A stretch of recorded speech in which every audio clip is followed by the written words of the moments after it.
Pangga, this is Rochelle, ang babaeng gagawin ng lahat sa ngalan ng salapi. At dahil nga ngayon yung schedule namin dito sa Isla San Juan para mag-tree planting, tara, sumama kayo sa amin para mag-tree planting tayo.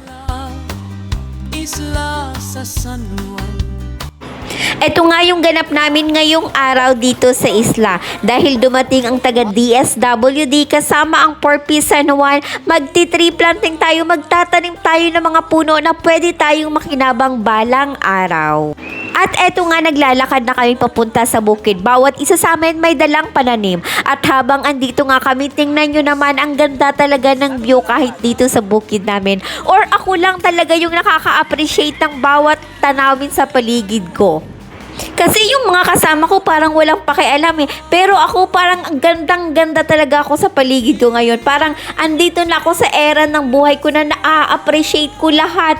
Pananim, halaman, tanawin, na-appreciate ko talaga sila. Andito na ako sa era ko na to. Sila parang wala silang pakialam. Char. Sa iya lagi makikitan ang kaupay sa namon isla.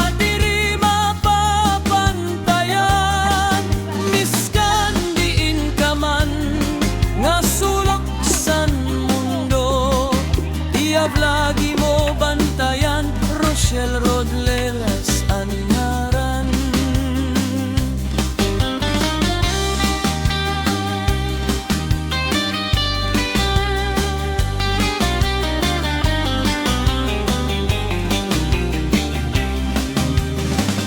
Dinhi sa isla, isla sa San Juan, may dadaraga nga imakikitan.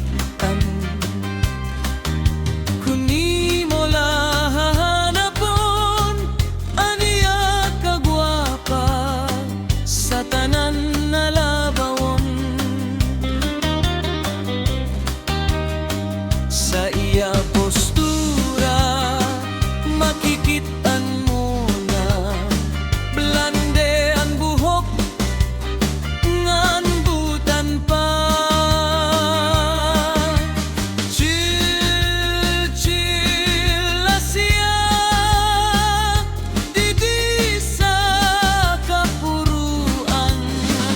Rochelle Rodlelas ang iyang ngaran, sa iyak lagi makikitan ang kaupay sa namon isla.